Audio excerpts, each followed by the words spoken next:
तो आज का जो पोजीशंस है वो काफ़ी नेगेटिव में है। हालांकि बहुत ज़्यादा नेगेटिव नहीं है, बट फिर भी 5-7 हज़ार के लॉस में है।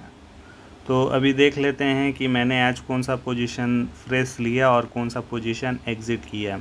जैसा कि मैंने कल का जो एनालिसिस किया था उसमें बताया था कि डिक्शन ऑलरेडी इन प्रोग्रेस है, लेकिन जब मैं वीडियो कंप्लीट किया उसके बाद कुछ ही देर बाद जो प्रॉफिट था वो 6400 हो गए थे। उसके बाद मैंने एग्ज़िट कर दिया था। तो उसका पहले देख लेते हैं कि किस लेवल पे मैंने एग्ज़िट किया और आज वो कैसा कर रहा है, और उसके बाद मैं बात करूँगा रेस्ट ऑफ द पोजीशंस जो भी अभी जो बुक किया हूँ और जो अभी प्रोग्रेस में है। तो देखते हैं डिक्शन का पहले कहाँ पे मैंने एग्ज़िट किया कल के दिन। डिक्शन वैसे आज के दिन में काफ़ी बढ़िया परफॉर्म किया था जैसा एक्सपेक्ट किया था, लेकिन मैं उसको होल्ड नहीं कर पाया उतने लेवल तक।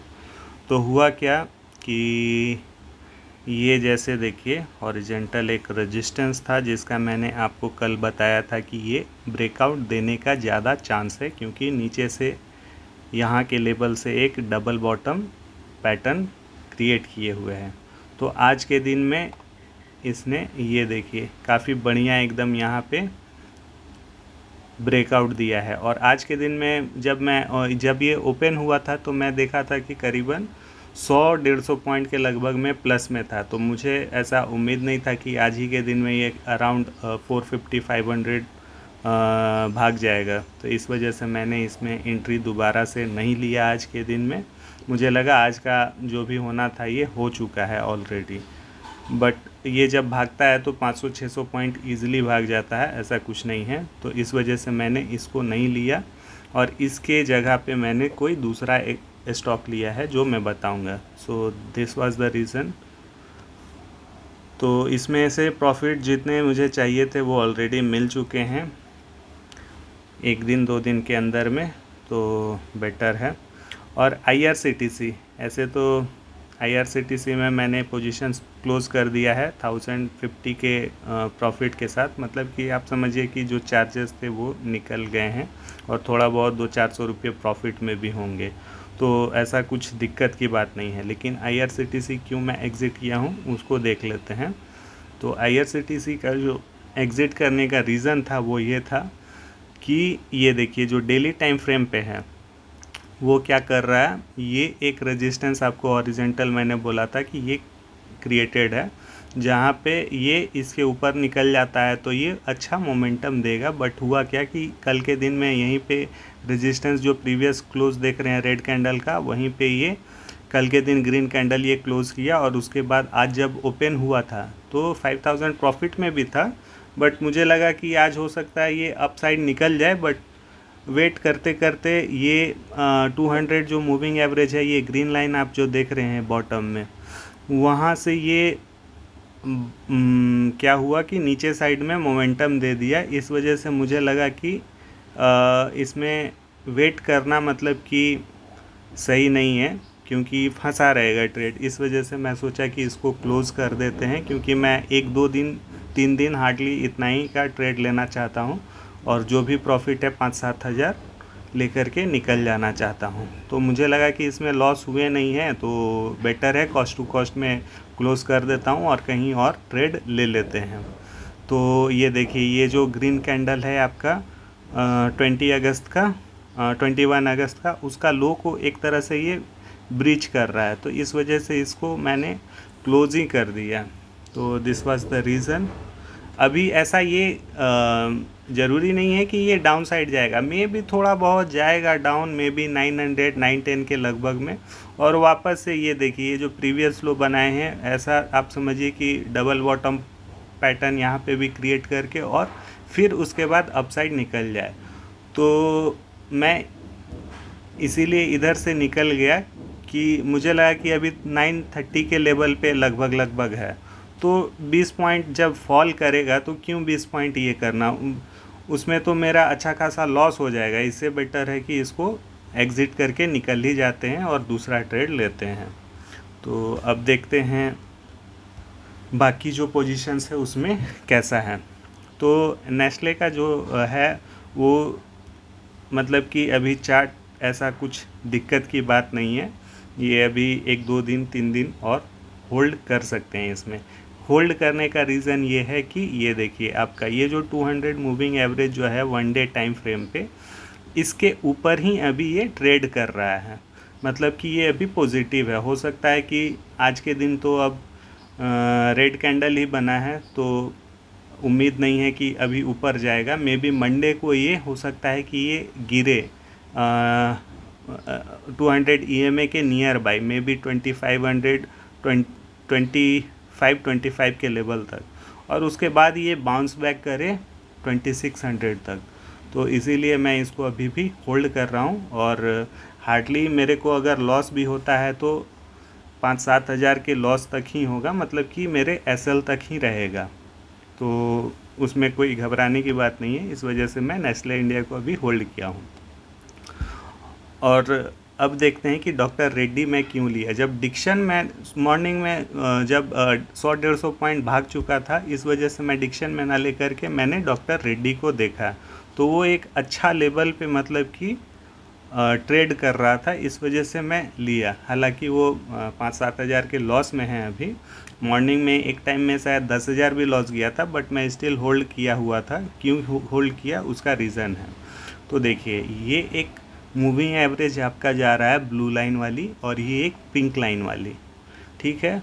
तो जब कभी भी ऐसा नोटिस कीजिएगा, क्योंकि मैं ट्रेड कर रहा हूँ तो मैं इस चीज़ को ऑब्ज़र्व करता हूँ और किया हूँ, और पास्ट में भी मैंने देखा है। इस वजह से ऐसा मैं ट्रेड होल्ड किया हूँ कि जब भी ये दोनों मूविंग एवरेज के बीच में कभी एक बार फॉल करेगा, उसके बाद जब बाउंस करेगा तो थोड़ा बहुत ये यहाँ पे कंसोलिडेट करेगा और उसके बाद फिर अप निकलेगा। तो ऐसा मेरा मतलब कि ऑब्जर्वेशन है। तो अभी देखिए ये नीचे से एक सुपर ट्रेंड भी ये कर रहा है, जिसका जो लो है अभी तक कटा नहीं है, इस वजह से मैं इसको होल्ड किया हुआ हूँ, ठीक है। तो मुझे उम्मीद है कि ये एटलीस्ट 7,100 तक तो आ ही जाएगा आराम से। बट फिर भी अगर नहीं भी आता है तो ऐसा है कि अगर हाफ में भी जाता है ना, तो हमें 5-7 हज़ार प्रॉफिट दे करके जाएगा। तो इस वजह से मैं होल्ड किया हूँ। अदरवाइज़ अगर ऐसा नहीं हुआ और ये नीचे का जो सुपर ट्रेंड का जो लो अगर कट जाता है, तो मैं जो भी 10-12 हज़ार का जो लॉस होगा उसको ये करके बुक करके मैं निकल जाऊंगा इस ट्रेड से। तो इस वजह से इसको होल्ड किया हूँ। वैसे जो भी होता है प्रॉफिट या लॉस जब होगा तो मैं वीडियो बना करके उसको डाल दूँगा अपकमिंग वीक में। तो ये था डॉक्टर रेड्डी का एनालिसिस। और अब चलते हैं दाल भारत का। तो दाल भारत जैसा मैंने आपको बताया था पहले भी कि दाल भारत अभी कल के दिन में जो अपर ट्रेंड है, ये देखिए 1 डे टाइम फ्रेम पे ये अपर ट्रेंड इसका ब्रेकआउट दिया था, ये वाली जो 19 अगस्त की जो ग्रीन कैंडल है उससे, और उसके बाद 2-3 दिन अभी ये कंसोलिडेट किया है। और उसके बाद कल वाली जो कैंडल थी ग्रीन वाली, वो काफ़ी बड़ी बनी है, मतलब कि अच्छा खासा इसमें मोमेंटम है विथ यहाँ पे ये देखिए वॉल्यूम, ठीक है। और जो आपका जो RSI है वो भी 50 से ऊपर है, दैट मीन्स ये पॉजिटिव ट्रेंड में है। और यहाँ पे जो MACD है वो भी क्रॉसओवर दिया हुआ है, दैट मीन्स कि इसको हम लोग होल्ड कर सकते हैं। इसी वजह से मैं इसको अभी भी होल्ड कर रहा हूँ। आज तो मॉर्निंग में जब ये ओपन हुआ था तो प्लस में ही ओपन हुआ था, बट 3,000 से 5,000 के लॉस में भी गया था, फिर भी मैं इसको होल्ड करके रखा था बिकॉज ऑफ MACD और RSI कंफर्मेशन। तो इसको मैं अभी भी मानता हूँ कि ये 1875 तक जा सकता है, और इसको अगर कट करता है तो अपसाइड और फर्दर 1950 के लेवल तक भी जा सकता है। इस वजह से मैं इसको अभी भी होल्ड किया हुआ हूँ। और 30 मिनट टाइम फ्रेम पे अगर हम इसको देखते हैं तो ये देखिए आज क्या किया है कि ये जब ओपन हुआ था फॉल किया विथ बिग रेड कैंडल, और उसके बाद ये देखिए ये थोड़ा बहुत कंसोलिडेट किया था। और जैसा मैं बोला कि 20 मूविंग एवरेज और 50 मूविंग एवरेज के बीच में जब ये आएगा तो एक ज़्यादा चांस होता है कि ये अपसाइड की ओर मूव कर सके। तो ये अभी तक देखिए आज का जो हाई था जो भी क्रिएट किया था ये रेड कैंडल अबाउट 1800, उसके ऊपर अभी जाने की कोशिश कर रहा है। अगर ये क्लोजिंग दे देता है ऊपर तो चांस बढ़ जाते हैं कि ये अपसाइड निकल जाएगा अगले वीक में। तो देखते हैं कैसा होता है।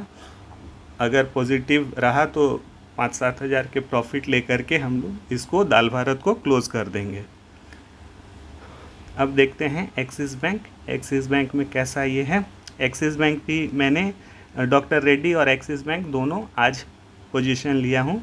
ये मेरा जो एक्सिस बैंक का लेने का जो रीज़न था वो ये है कि जब डेली टाइम फ्रेम पे जब हम लोग देखते हैं तो देखिए ये कैसा है, अराउंड 1320 के लेवल से आप देखिए ये अच्छा खासा ये करेक्शन कर चुका है। मतलब कि ये फॉल किया है अराउंड 1150 तक, ठीक है। और ये नीचे से आप अगर देखेंगे तो ये जो ग्रीन मूविंग एवरेज है EMA 200 EMA, वो वहाँ से 200 मूविंग एवरेज वहाँ से ये सपोर्ट लिया है और अपसाइड कोशिश कर रहा है जाने का। और एक और पैटर्न के बारे में अगर जानते होंगे तो ये ऐसा है कि ये नीचे से राउंडिंग बॉटम पैटर्न क्रिएट कर रहा है। दैट मीन्स कि ये अपसाइड आराम से जा सकता है अबाउट 1300 तक, लेकिन हमें उतना वेट नहीं करना है, हमें बस 5-7 हज़ार रुपये चाहिए और उसके बाद ये ट्रेड हम लोग क्लोज़ कर देंगे। अब आ जाते हैं 30 मिनट टाइम फ्रेम पे। तो जब 30 मिनट पे आते हैं तो देखिए ये अपर से अगर हम ये एक ट्रेंड क्रिएट करेंगे 1180 से लेकर के नीचे में, तो यहाँ पे ये जो ग्रीन कैंडल बना है ये 1245 वाली, उससे ये कट हो रहा है और उसके बाद रीटेस्ट कर रहा है और मे बी अब 2-4 या जो भी 5-6 कैंडल बनेंगे जो उसमें ज़्यादा चांसेस है कि ये एटलीस्ट 1180 तक आ जाए। तो हमारा जो एंट्री है अबाउट 1170 के लगभग ही है। तो 10 रुपये ये मूवमेंट एक्सिस बैंक में वैसा कुछ बड़ी बात नहीं है, आराम से ये हाई साइड में बना सकती है। और अगर हमारा ये ट्रेड कटता भी है तो यहाँ पे देखिए ये जो है आपका, मैं हॉरिजेंटल बॉटम पे क्रिएट कर देता हूँ लाइन। ये देखिए 11 अबाउट आप पकड़ के रखिए कि 1165 अगर हमारा कट जाता है तो हम इस ट्रेड से एग्ज़िट हो जाएंगे। मतलब कि 5 रुपये का जो होता है मेरा SL रहेगा और 10 रुपीज़ का मेरा टारगेट है। मतलब कि 1:2 का इसमें मैं रखा हूँ। तो ये रहेगा। अगर SL कटता भी है तो हार्डली हमें लगता है कि 3000 रुपये जाएंगे और अगर हमें प्रॉफिट आता है तो लगभग 6-6.5 हज़ार के लगभग बनेगा, जो कि हमारे लिए बढ़िया रिस्क टू रिवॉर्ड बनता है। तो यही था आज का एनालिसिस और अभी तक तो 6100 का लॉस में ही है, बट ये बहुत बड़ा लॉस नहीं है मेरे लिए।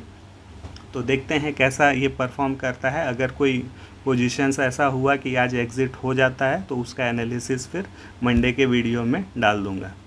अगर आपको ये वीडियो अच्छा लगा तो कमेंट में बताएं कैसा लगा और like share and subscribe my channel.